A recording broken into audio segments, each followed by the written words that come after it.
박영희는 30년간 초등학교 교사로 일하며 아들 민준을 홀로 키워냈습니다. 남편이 민준이 10살 때 교통사고로 세상을 떠난 후 그녀는 아들에게 부족함 없이 교육시키며 자랑스러운 공무원으로 키워냈죠. 그때를 떠올리면 지금도 가슴이 먹먹해집니다. 남편 장례식장에서 10살배기 민준이가 영희의 손을 꼭 잡고 말했습니다. 엄마 울지 마. 내가 이제 엄마 지켜줄게. 그 작은 손의 온기가 아직도 생생합니다. 그날부터 영희는 눈물을 삼키며 오직 아들을 위해 살았습니다. 새벽 5시에 일어나 도시락을 싸고 학교에서 아이들을 가르치고 저녁에는 과외를 하며 생활비를 벌었습니다. 주말에는 민준과 함께 도서관에 가거나 박물관을 다니며 부족한 아버지의 빈자리를 채우려 애썼습니다. 민준아, 엄마는 내가 이 세상에서 가장 훌륭한 사람으로 자라길 바란다. 영희는 매일 밤 잠들기 전 민준에게 속삭였습니다. 민준은 영희의 기대를 저버리지 않았습니다. 성실하고 착한 아이로 자라 명문대를 졸업하고 중견기업에 입사했습니다. 영희가 퇴직할 무렵 민준은 이미 과장으로 승진해 안정적인 삶을 살고 있었습니다. 엄마, 이제 편히 쉬세요. 제가 효도할게요. 민준의 그 말에 영희는 평생의 고생이 보람으로 느껴졌습니다. 그러던 어느 날 민준이 여자친구를 소개하겠다며 영희를 불렀습니다. 엄마, 제가 결혼하고 싶은 사람이에요. 민준의 눈빛이 반짝였습니다. 그렇게 만난 수지는 첫인상부터 범상치 않았습니다. 키가 크고 날씬한 몸매에 명품 옷을 입은 그녀는 자신감이 넘쳤습니다. 어머님, 처음 뵙겠습니다. 저는 외국계 기업에서 마케팅 팀장으로 일하고 있어요. 영희는 속으로 조금 놀랐습니다. 며느리감이 자신보다 더 당당하고 강해 보였기 때문입니다. 식사 자리 내내 수지는 자신의 커리어와 성공담을 이야기했습니다. 저는 여자도 경제적으로 독립해야 한다고 믿어요. 결혼 후에도 제 커리어를 계속 이어갈 거예요. 영희는 고개를 끄덕이며 웃었지만 마음 한구석에는 미묘한 불안감이 자리 잡았습니다. 요즘 젊은 사람들은 다 저렇게 독립적인가 보다. 영희는 스스로를 달랬습니다. 하지만 식사가 끝날 무렵 수진이 던진 한마디가 영희의 가슴에 작은 가시처럼 박혔습니다. 어머님, 저희는 결혼 후에도 각자의 삶을 존중하는 부부가 될 거예요. 그러니 너무 간섭하지 않으셨으면 좋겠어요. 그 말에는 분명한 선이 그어져 있었습니다. 민준은 황급히 끼어들었습니다. 엄마, 수진이가 농담한 거예요. 그치? 수진은 웃으며 고개를 끄덕였지만 그 눈빛은 농담이 아니었습니다. 영희는 억지로 미소를 지으며 대답했습니다. 그래, 요즘은 다 그렇게 산다지. 엄마가 9세대인가 보다. 결혼 준비 과정도 순탄치 않았습니다. 수지는 모든 것을 자기 방식대로 결정했습니다. 예식장, 드레스, 신혼집 위치까지. 어머님, 요즘은 이게 트렌드예요. 구식으로 하면 웃음거리가 돼요. 영희가 조심스럽게 의견을 내면 수지는 항상 이런 식으로 차단했습니다. 민준은 중간에서 엄마, 수진이 말대로 하는 게 좋을 것 같아요 라며 아내 편을 들었습니다.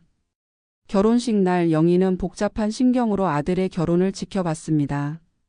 화려한 예식장, 수백 명의 하객들, 그리고 당당하게 웃고 있는 신부 수진. 내가 너무 예민한 건가? 며느리가 성공한 여성이라서 그런가? 영희는 자신의 불안감을 애써 외면했습니다.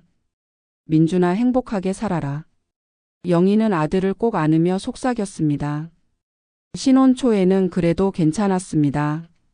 수지는 명절이나 생일에는 얼굴을 비췄고 영희에게도 형식적이나마 예의를 갖췄습니다. 하지만 뭔가 차가운 벽이 느껴졌습니다. 진심 어린 정이 아닌 의무감으로 대하는 듯한 느낌. 영희가 정성껏 만든 음식을 가져가도 어머님, 요즘 건강식 위주로 먹어서요 라며 사양하는 일이 잦았습니다. 그러던 중 결혼 3년 차에 기적처럼 손녀 지우가 태어났습니다. 엄마, 아기가 태어났어요. 민준의 떨리는 목소리에 영희는 눈물을 흘렸습니다.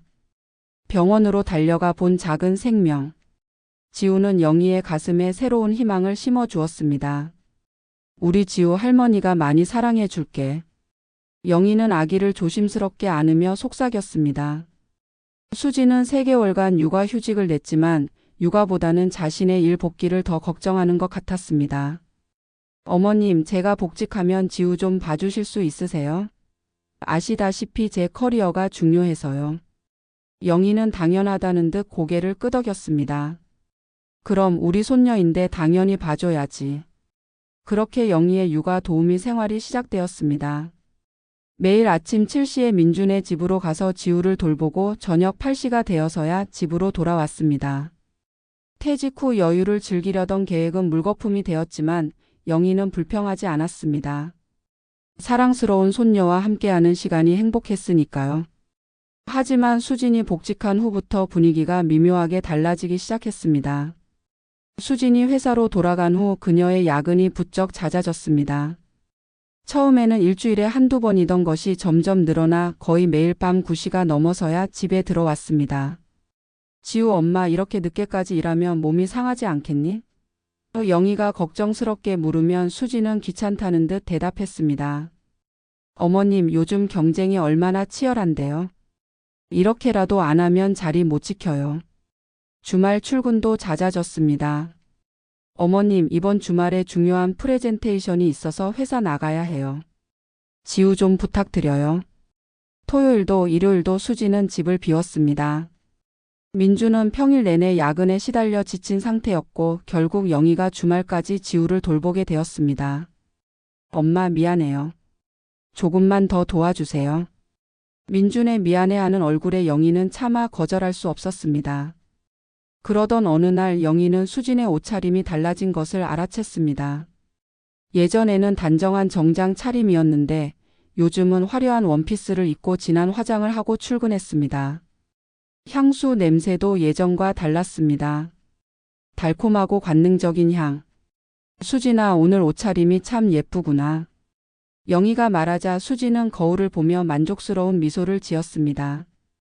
회사에서 이미지가 중요하잖아요. 더 이상한 것은 수진의 해외 출장이 급격히 늘어났다는 점이었습니다. 한 달에 2~3번씩 싱가포르, 홍콩, 도쿄를 오갔습니다. 또 출장이니? 민준이 투덜거리면 수진은 쌀쌀맞게 대답했습니다. 글로벌 기업이 이런 거 아니겠어? 당신도 좀 더 노력해서 승진하면 이해할 수 있을 텐데. 그 말에 민준은 입을 다물었고 영희는 며느리의 냉랭한 태도에 가슴이 답답했습니다. 영희가 지우를 돌보는 시간이 길어질수록 수진은 오히려 더 불만을 드러냈습니다. 어머님, 지우한테 왜 그렇게 옛날 동화책을 읽어주세요? 요즘은 영어 그림책을 읽어줘야 한다고요. 어머님, 지우한테 왜 과자를 주세요? 유기농 간식만 줘야 한다니까요. 어머님, 지우 교육은 제가 알아서 할게요. 너무 간섭하지 마세요. 영희는 참았습니다. 며느리의 말투가 점점 거칠어져도 자신을 무시하는 태도가 노골적이어도 참았습니다. 내가 참으면 우리 가족이 평화롭겠지. 하지만 그 참음은 영희의 마음에 깊은 상처로 남았습니다. 결정적인 순간은 지우의 3번째 생일날이었습니다. 영희는 일주일 전부터 준비했습니다. 지우가 좋아하는 캐릭터 케이크를 주문하고 손수떡과 음식을 만들었습니다. 생일 파티는 오후 2시로 정해져 있었고 영희는 아침 일찍부터 민준의 집으로 가서 준비를 도왔습니다. 하지만 수지는 나타나지 않았습니다. 2시가 되어도 3시가 되어도 연락조차 없었습니다. 민준아, 지우 엄마는 어디 있니? 영희가 걱정스럽게 물었지만 민준도 알 수 없다는 표정이었습니다. 전화를 해도 안 받네요. 민준의 목소리에는 실망이 묻어났습니다. 오후 5시가 되어서야 수진이 나타났습니다. 손에는 명품 쇼핑백을 가득 들고 얼굴에는 피곤한 기색도 없이 상기된 표정이었습니다. 어머, 벌써 이 시간이네? 미안, 친구들이랑 쇼핑하다 보니 시간 가는 줄 몰랐어. 그 말에 민준의 얼굴이 굳었습니다. 지우 생일인데 어떻게 이럴 수 있어? 하지만 수지는 대수롭지 않다는 듯 대답했습니다. 생일이 뭐 대단한 날이야? 아이는 어차피 기억도 못할 텐데. 영희는 그 순간 며느리에 대한 실망이 분노로 바뀌는 것을 느꼈습니다. 하지만 아이 앞에서 싸울 수는 없었습니다. 수진아, 어서 와서 지우한테 축하해줘. 영희는 억지로 웃으며 말했습니다. 수지는 귀찮다는 듯 지우에게 뺨에 입을 맞추고는 소파에 앉아 스마트폰만 들여다봤습니다. 그날 밤 영희는 수진이 스마트폰을 보며 희죽희죽 웃는 모습을 목격했습니다. 누군가와 메시지를 주고받는 것이 분명했습니다. 화면에서 하트 이모티콘이 보였고 수진의 입가에는 묘한 미소가 번졌습니다. 저게 회사 일 때문에 저렇게 웃을 리가 없는데. 영희는 불길한 예감이 들었습니다. 다음 주 영희는 우연히 충격적인 장면을 목격했습니다. 지우의 유치원 하원 시간에 맞춰 나갔다가 근처 카페에서 수진을 본 것입니다. 그런데 수진은 혼자가 아니었습니다. 잘 차려입은 중년 남자와 마주 앉아 있었고 두 사람은 테이블 너머로 손을 잡고 있었습니다. 영희는 숨이 멎는 것 같았습니다. 분명히 수진이었습니다. 그 카페는 지우의 유치원에서 2블록 떨어진 곳이었습니다. 설마. 영희는 믿고 싶지 않았지만 두 사람의 분위기는 명백히 연인 그 이상이었습니다. 영희는 몸을 숨기고 그들을 지켜봤습니다. 수지는 영희 앞에서는 한 번도 보지 못한 밝은 표정으로 웃고 있었습니다. 남자는 수진의 손을 쓰다듬으며 뭔가 말했고 수지는 고개를 끄덕이며 행복해 보였습니다. 30분쯤 지났을까 두 사람은 일어나 카페를 나섰습니다. 그리고 길 건너편에 세워진 고급 세단에 함께 올라탔습니다. 영희는 떨리는 손으로 휴대폰을 꺼내 차량 번호를 적었습니다. 그리고 두 사람이 사라진 후에야 겨우 지우를 데리러 유치원으로 향했습니다. 할머니 왜 얼굴이 하얘요? 지우가 물었지만 영희는 대답할 수 없었습니다. 머릿속이 복잡했고 가슴은 터질 것 같았습니다. 그날 저녁 수지는 여느 때처럼 늦게 들어왔습니다. 오늘 회의가 길어져서 늦었어요. 뻔한 거짓말이었습니다. 영희는 수진의 얼굴을 똑바로 바라봤습니다. 화장을 고쳐 하는 적이 역력했고 옷에서는 낯선 남자 향수 냄새가 났습니다. 영희는 그날 밤 잠을 이룰 수 없었습니다. 내가 본 것이 정말일까? 수진이가 정말 다른 남자를 만나고 있는 걸까? 하지만 부정할 수 없었습니다. 그 다정한 손길, 행복해 보이는 미소, 모든 것이 확실한 증거였습니다. 더 충격적인 것은 며칠 후였습니다. 영희가 지우를 돌보고 있을 때 수진의 명품 가방에서 영수증 하나가 떨어졌습니다. 강남의 고급 프렌치 레스토랑 2인 코스 요리 와인 2병. 총 금액 48만 원. 날짜를 보니 지난주 금요일이었습니다. 그날 수진은 회사 회식이라고 했었습니다. 영희의 손이 떨렸습니다. 민준의 월급으로는 감당하기 어려운 금액이었습니다. 누가 이런 비싼 식사를 대접했을까? 그 답은 뻔했습니다. 카페에서 본 그 남자. 영희는 영수증을 조심스럽게 접어 자신의 지갑에 넣었습니다. 언젠가 필요할지도 모른다는 직감이 들었기 때문입니다. 그 후로 영희는 수진을 더 주의 깊게 관찰했습니다. 그리고 점점 더 많은 이상한 징후들을 발견했습니다. 새로 산 비싼 명품 가방들, 친정에서 용돈을 받았다는 말로 얼버무리는 고가의 옷들, 밤늦게 걸려오는 전화를 받으려 발코니로 나가는 모습들.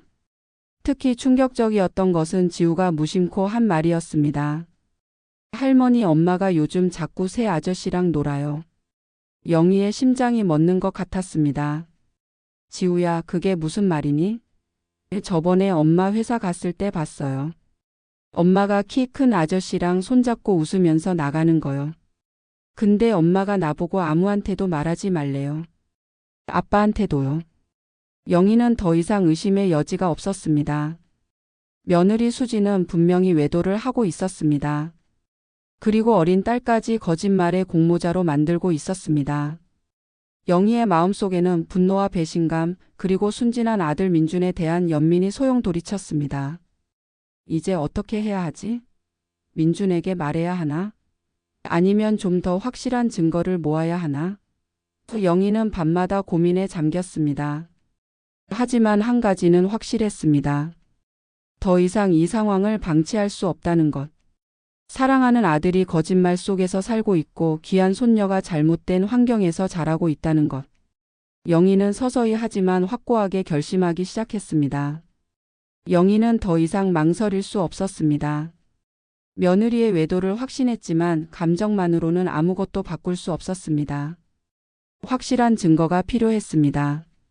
그날 밤 영희는 생전 처음으로 사설탐정사무소에 전화를 걸었습니다. 여보세요, 혹시 사람 조사하는 일 하시나요? 영희의 목소리는 떨렸습니다. 네, 어머님. 어떤 조사를 원하시나요? 전화기 너머 중년 남자의 차분한 목소리가 들렸습니다. 제 며느리를 외도를 하는 것 같아서요. 확실한 증거가 필요합니다. 영희는 그동안 목격한 모든 것을 설명했습니다. 카페에서 본 장면, 떨어진 영수증, 지우가 한 말들까지. 어머님, 충분히 의심할 만한 정황입니다. 2주 정도 조사하면 명확한 증거를 확보할 수 있을 겁니다. 탐정의 말에 영희는 깊은 한숨을 내쉬었습니다. 부탁드립니다. 단 모든 조사는 합법적으로 진행해 주세요. 조사 비용은 만만치 않았습니다. 200만 원. 영희가 평생 모은 적금의 일부였습니다. 하지만 망설임 없이 계약했습니다. 진실을 알아야만 다음 단계로 나아갈 수 있었으니까요. 일주일 후 첫 번째 보고가 들어왔습니다. 어머님, 며느리분은 매주 화요일과 금요일에 강남의 한 호텔 라운지에서 김태현이라는 남성을 만납니다. 37세 대기업 부장 이혼남입니다. 탐정의 목소리는 담담했지만 영희의 가슴은 무너져 내렸습니다. 역시 그랬구나. 그리고 어머님, 두 사람은 호텔에 함께 들어가는 것이 확인되었습니다. 사진을 이메일로 보내드리겠습니다. 잠시 후 영희의 휴대폰에 도착한 사진들. 수진과 낯선 남자가 호텔 로비를 걷는 모습, 엘리베이터에 함께 타는 장면, 손을 맞잡은 뒷모습. 모든 것이 명백했습니다. 2주차 보고는 더욱 충격적이었습니다. 어머님, 두 사람은 6개월 전부터 만나온 것으로 확인됩니다. 그리고 지난달에는 제주도로 2박 3일 여행을 다녀왔습니다. 영희는 기억했습니다. 수진이 대학 동창들과 여행 간다며 집을 비웠던 바로 그때였습니다. 그 사이 민주는 혼자 지우를 돌보느라 지쳐 있었고 영희가 매일 가서 도와줬었습니다. 호텔 예약 내역과 항공권 예매 기록도 확보했습니다. 그리고 어머님. 탐정이 잠시 말을 멈췄습니다. 며느리분의 친정 어머니도 이 사실을 알고 있는 것 같습니다. 며느리분과 김태현 씨 그리고 친정 어머니가 함께 식사한 사진이 있습니다. 영희는 휴대폰을 떨어뜨릴 뻔했습니다. 수진의 어머니까지 가담했다니. 이건 단순한 외도가 아니었습니다. 치밀하게 계획된 배신이었습니다.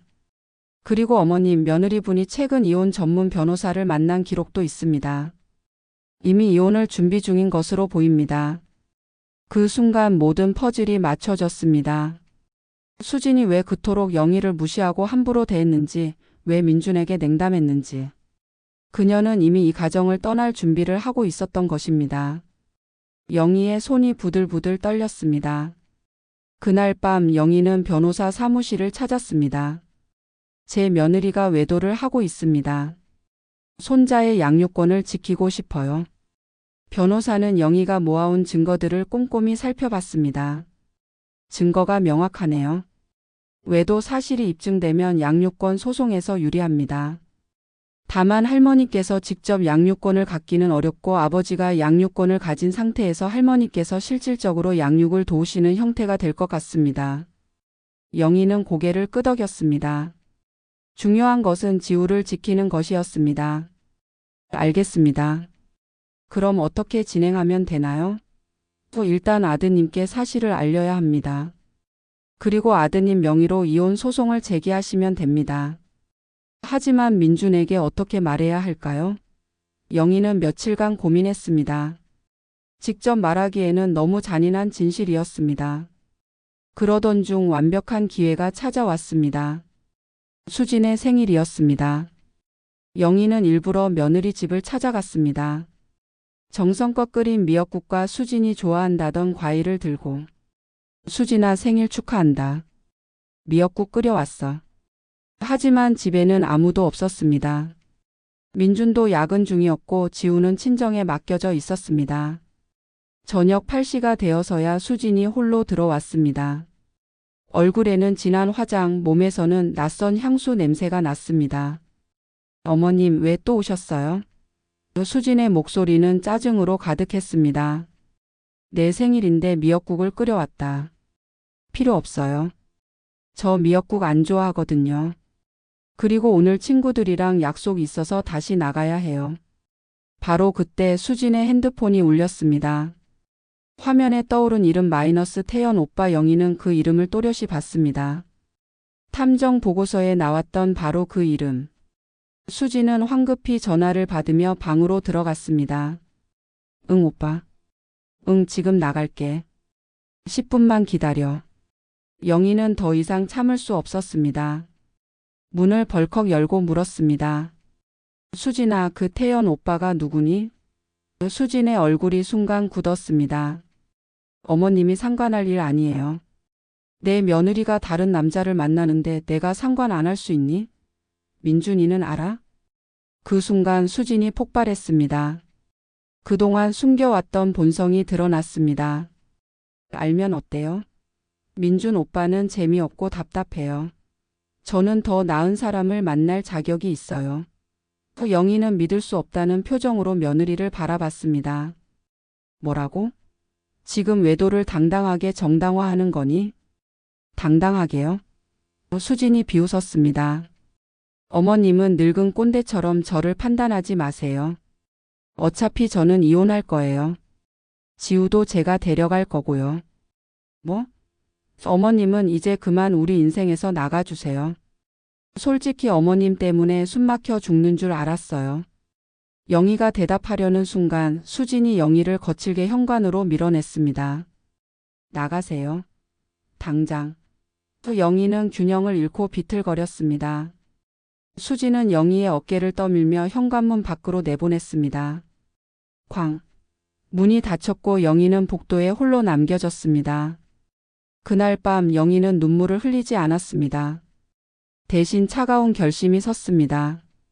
이제 더 이상 당하고만 있지 않겠다. 모든 진실을 밝히겠다. 영희는 집으로 돌아와 탐정이 보내준 모든 증거 자료를 정리했습니다. 사진들, 호텔 기록, 여행 증거, 변호사 상담 기록까지. 그리고 마지막으로 변호사에게 전화를 걸었습니다. 준비됐습니다. 이제 시작하겠습니다. 그날 밤 이후 영희는 완전히 달라졌습니다. 더 이상 서럽고 억울한 시어머니가 아니었습니다. 냉철하고 치밀한 전략가가 되었습니다. 감정이 아닌 이성으로, 복수가 아닌 정의를 위해 움직이기 시작했습니다. 가장 먼저 한 일은 내부 정보원을 확보하는 것이었습니다. 영희는 수진의 회사 후배를 조심스럽게 접촉했습니다.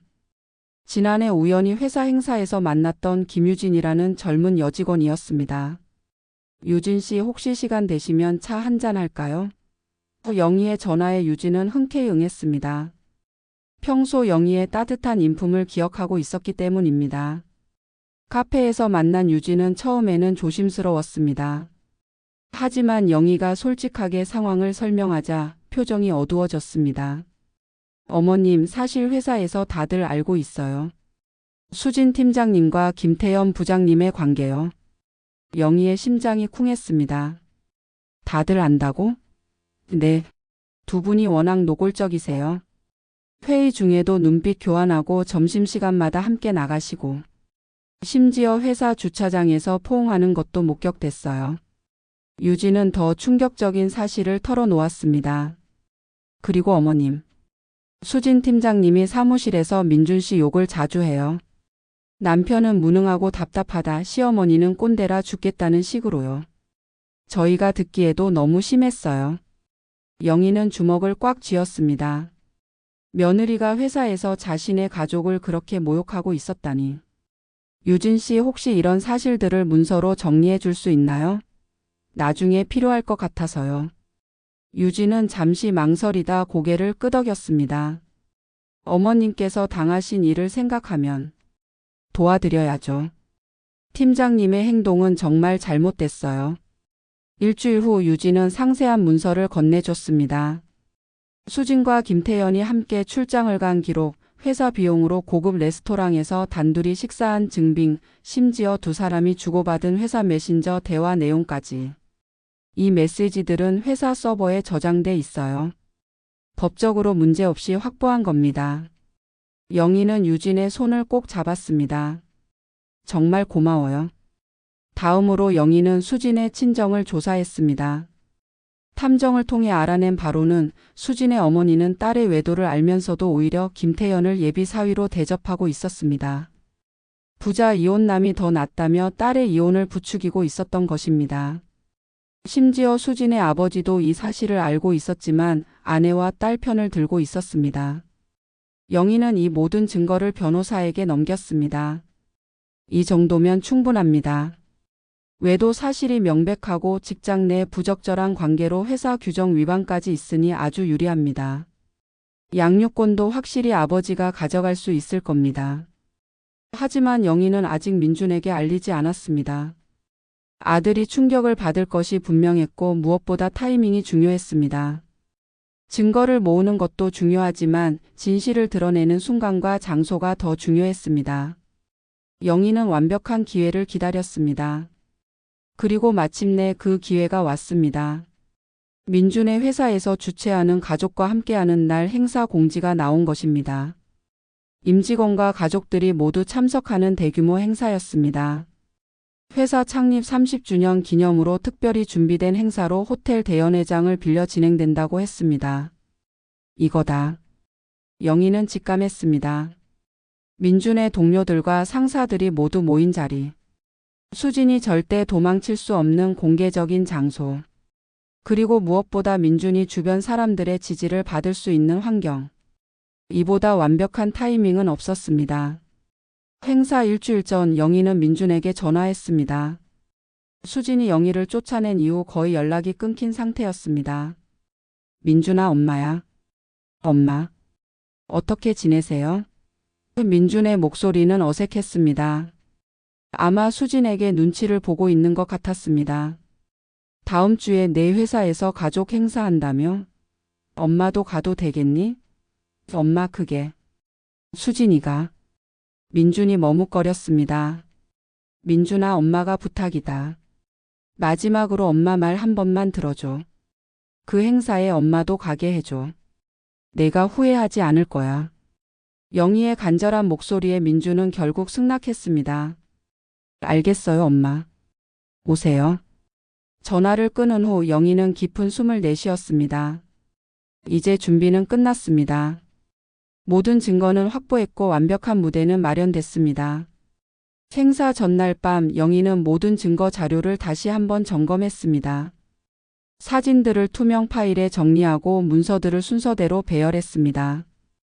호텔 출입 기록, 제주도 여행 증거, 회사 메신저 대화 내용, 고급 레스토랑 영수증, 그리고 결정적으로 수진과 김태연, 그리고 수진 어머니가 함께 찍은 사진까지. 영희는 거울 앞에 섰습니다. 65년을 살아오면서 이렇게 중요한 순간은 없었습니다. 검은색 정장을 꺼내 입었습니다. 단정하게 머리를 빗고 최소한의 화장을 했습니다. 거울 속 자신의 눈빛은 흔들림이 없었습니다. 내일이면 모든 것이 끝난다. 진실이 밝혀지고 민준이도 눈을 뜨겠지. 그리고 우리 지우를 지킬 수 있어.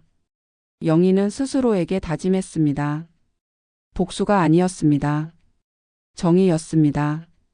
가족을 지키기 위한, 손녀를 보호하기 위한, 그리고 무엇보다 자신의 존엄을 되찾기 위한 싸움이었습니다. 행사 당일 아침 영희는 일찍 일어났습니다. 손이 떨리지 않았습니다. 오히려 평온했습니다. 폭풍 전의 고요함처럼. 증거 자료를 가방에 넣고 마지막으로 거울을 봤습니다.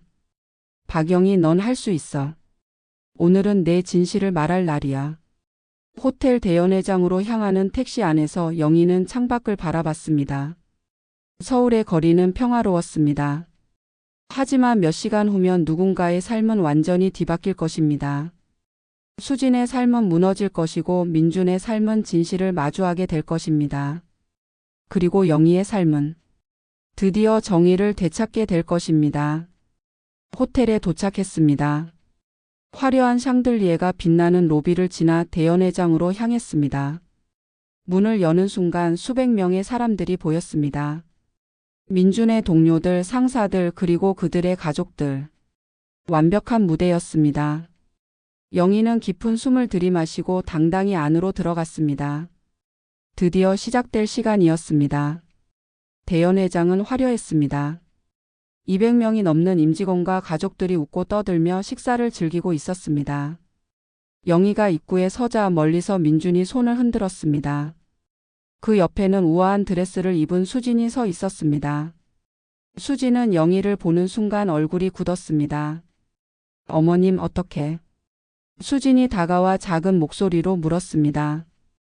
영희는 차분하게 미소 지었습니다. 민준이가 초대했단다. 문제 될 거 있니? 수진은 뭔가 말하려다 주변의 시선을 의식하고 입을 다물었습니다. 행사는 순조롭게 진행되었습니다. 사장의 인사말, 우수사원 시상식, 그리고 가족 소개 시간이 이어졌습니다. 민준의 차례가 왔습니다. 안녕하세요. 기획팀 박민준 과장입니다. 제 가족을 소개하겠습니다. 사랑하는 아내 수진이와 딸 지우, 그리고 저를 여기까지 키워주신 어머니입니다. 박수가 터져 나왔습니다. 바로 그때 영희가 천천히 자리에서 일어섰습니다. 잠깐만요. 영희의 목소리가 마이크 없이도 선명하게 울려 퍼졌습니다. 연회장이 순식간에 조용해졌습니다. 모든 시선이 영희에게 집중됐습니다. 제 아들이 행복한 가족이라고 소개했는데 안타깝게도 여러분께 진실을 말씀드려야 할 것 같습니다. 민준의 얼굴이 당황으로 일그러졌습니다. 엄마 지금 뭐 하시는 거예요? 수진은 창백하게 질린 채 영희를 노려봤습니다. 영희는 침착하게 가방에서 투명 파일을 꺼냈습니다. 제 며느리 수진 씨는 지난 1년간 같은 회사 동료인 김태현 부장님과 부적절한 관계를 유지해 왔습니다. 연회장이 술렁이기 시작했습니다. 어머님. 수진이 비명처럼 외쳤습니다. 영희는 첫 번째 사진을 테이블 위에 놓았습니다. 수진과 김태현이 호텔 로비에서 손을 잡고 있는 모습이었습니다. 이건 두 분이 강남의 한 호텔에서 만나는 모습입니다. 연회장은 완전히 얼어붙었습니다. 민준은 의자를 붙잡고 일어서며 사진을 봤습니다. 그의 얼굴에서 모든 혈색이 사라졌습니다. 엄마 이게 뭐예요? 민준의 목소리가 떨렸습니다. 영희는 계속해서 사진들을 펼쳐 놓았습니다. 두 사람이 호텔 엘리베이터에 타는 장면, 제주도 해변에서 함께 찍은 사진, 고급 레스토랑에서 다정하게 마주보는 모습. 이건 수진 씨가 친구들과 여행 간다고 거짓말하고 김태현 씨와 제주도에 다녀온 증거입니다. 그때 민준이 내가 혼자 지우를 돌보며 얼마나 힘들어했는지 기억하니? 영희의 목소리는 차분했지만 그 안에는 깊은 슬픔이 담겨 있었습니다. 수진이 벌떡 일어났습니다. 어머님 이건 오해예요. 정말 오해라고요. 하지만 영희는 멈추지 않았습니다. 오해요? 그럼 이것도 오해인가요? 영희는 회사 메신저 대화 내용을 꺼냈습니다. 수진과 김태현이 주고받은 애정 표현들, 만남 약속들, 그리고 민준을 비하하는 내용까지. 민준이 서류를 낚아채듯 집어들었습니다. 수진아, 이게 다 뭐야? 남편은 무능하고 답답하다. 시어머니는 꼰대라 죽겠다. 민준의 목소리는 분노와 배신감으로 떨렸습니다. 연회장의 사람들은 숨을 죽인 채 지켜봤습니다. 그리고 여러분. 영희는 마지막 카드를 꺼냈습니다. 수진 씨의 친정 어머니도 이 사실을 알고 있었습니다. 오히려 김태현 씨를 예비 사위로 환대하며 딸의 외도를 도왔습니다. 여기 세 사람이 함께 식사하는 사진이 있습니다. 그 사진에는 수진, 김태현, 그리고 수진의 어머니가 고급 레스토랑에서 환하게 웃고 있는 모습이 담겨 있었습니다. 마치 화목한 가족처럼. 연회장은 완전히 충격에 빠졌습니다. 몇몇 사람들은 고개를 저으며 혀를 찼습니다. 민준이 수진에게 다가갔습니다. 수진아 대답해. 이게 다 사실이야? 수진은 더 이상 변명할 수 없었습니다. 너무 많은 증거가 있었고 너무 많은 사람들이 지켜보고 있었습니다. 민준 오빠. 미안해요. 수진의 목소리는 떨렸습니다. 미안하다고? 민준의 목소리가 터졌습니다. 1년 동안 나를 속이고 다른 남자를 만나면서 미안하다고? 우리 엄마를 집에서 쫓아내면서도 미안하다고? 연회장의 사람들이 웅성거렸습니다. 민준의 상사들도 충격에 빠진 표정이었습니다. 부장님. 민준이 연회장을 둘러봤습니다. 김태현 부장은 어디 있습니까? 잠시 후 한 남자가 슬금슬금 자리에서 일어나려다 주변 사람들의 시선에 얼어붙었습니다. 저기 있네요. 누군가가 가리켰습니다. 김태현은 얼굴이 새빨개진 채 고개를 숙였습니다.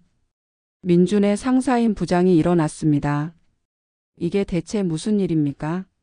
사내 연애도 아니고 기혼자가 불륜 관계를? 그의 목소리는 차갑고 단호했습니다. 월요일 아침 인사팀으로 두 분 다 보고하시기 바랍니다. 수진이 무너졌습니다. 부장님 제발. 하지만 아무도 듣지 않았습니다. 연회장의 분위기는 완전히 얼어붙었고 수진과 김태현을 바라보는 시선은 차갑기만 했습니다. 영희는 마지막으로 민준에게 다가갔습니다. 민준아 미안하다. 엄마가 이렇게라도 하지 않으면 넌 평생 속고 살았을 거야. 민준은 영희를 와라 끌어안았습니다. 엄마. 죄송해요. 제가 엄마 말씀을 들었어야 했는데. 민준의 어깨가 떨렸습니다. 그날 이후 모든 것이 빠르게 진행되었습니다. 회사는 수진과 김태현을 사내 규정 위반으로 징계했고 두 사람 모두 결국 사직했습니다. 민준은 즉시 이혼 소송을 제기했고 명백한 외도 증거로 인해 3개월 만에 이혼이 확정되었습니다. 지우의 양육권은 당연히 민준에게 주어졌고 수진은 월 1회 면접권만 허용되었습니다. 더 놀라운 것은 수진과 김태현의 관계도 파국을 맞았다는 것입니다. 회사를 그만두고 모든 것을 잃은 수진을 보자 김태현은 이혼녀의 아이까지 있으면 부담스럽다며 결별을 통보했습니다. 수진은 결국 모든 것을 잃고 혼자 남게 되었습니다. 6개월 후 지금 지우는 영희와 민준과 함께 행복하게 살고 있습니다. 민준은 회사 동료들의 위로와 지지 속에서 다시 일어섰고 오히려 승진까지 했습니다. 성실하게 가정을 지키려 노력했던 그의 모습을 상사들이 높이 평가한 것입니다. 어느 날 저녁 지우가 영희의 무릎에 앉아 말했습니다. 할머니, 저는 할머니랑 아빠랑 사는 게 제일 좋아요. 영희는 지우를 꼭 안았습니다. 그날 밤 현관문 밖으로 쫓겨났던 순간이 떠올랐습니다. 차가운 복도에 맨발로 서 있던 그 굴욕의 순간. 하지만 이제는 달랐습니다. 영희는 자신의 존엄을 되찾았습니다. 사랑하는 손자를 지켜냈고 아들을 진실로 이끌었습니다. 지우야, 할머니도 우리 지우가 제일 좋단다. 영희는 따뜻하게 미소 지었습니다. 며칠 전 수진에게서 문자가 왔습니다. 어머님, 제가 정말 잘못했어요. 지우라도 더 자주 보게 해주세요. 영희는 짧게 답장했습니다. 법원 결정을 따르세요. 지우는 건강하게 잘 자라고 있으니 걱정하지 마세요. 민준은 최근 회사 후배와 조심스럽게 교제를 시작했습니다. 착하고 따뜻한 여성이었고 지우도 그녀를 좋아했습니다. 엄마, 이번에는 천천히 알아가려고요. 제대로 된 사람인지 확인하고 싶어요. 민준의 말에 영희는 고개를 끄덕였습니다. 어느 일요일 오후 영희는 지우와 함께 공원을 산책했습니다.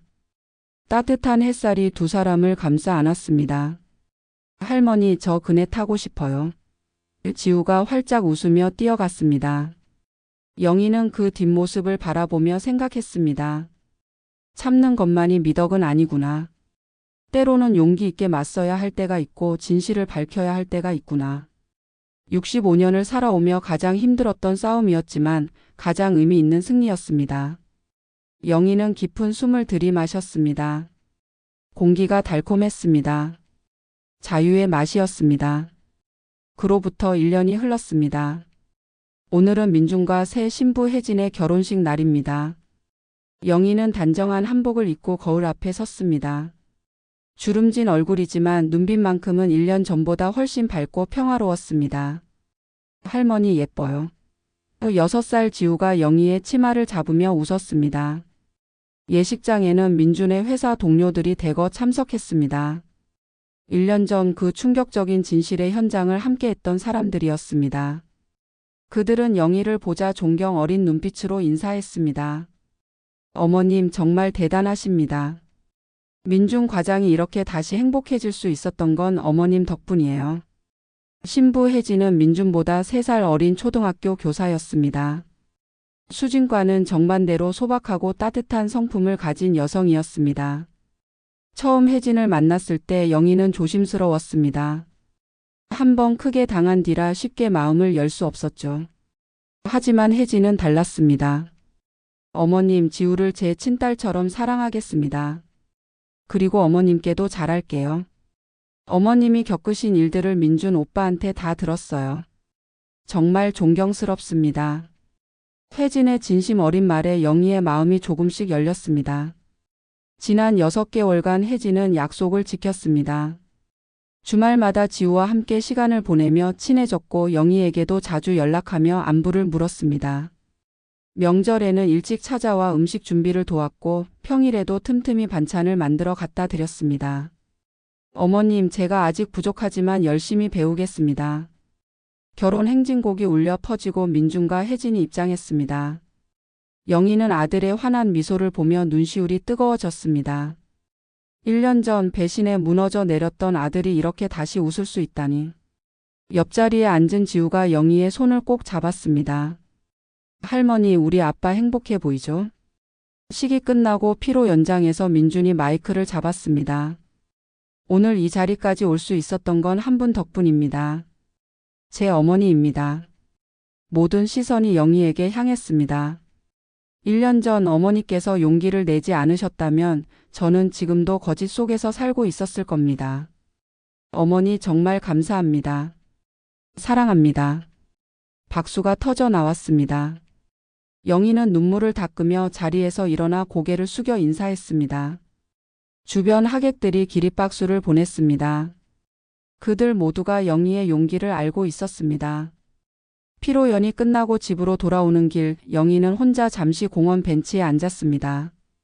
저녁 노을이 아름답게 물들고 있었습니다. 지난 2년간의 일들이 주마등처럼 스쳐갔습니다. 며느리의 냉대, 맨발로 쫓겨나던 그날 밤, 증거를 모으며 밤새 울던 날들, 그리고 진실을 밝히던 그 떨렸던 순간들. 힘들었지만 잘했어. 박영희. 영희는 스스로에게 말했습니다. 핸드폰이 울렸습니다. 수진이었습니다. 어머님, 민준 오빠 결혼한다는 소식 들었어요. 축하해 주세요. 그리고 정말 죄송했습니다. 영희는 잠시 망설이다 답장했습니다. 잘 전하겠습니다.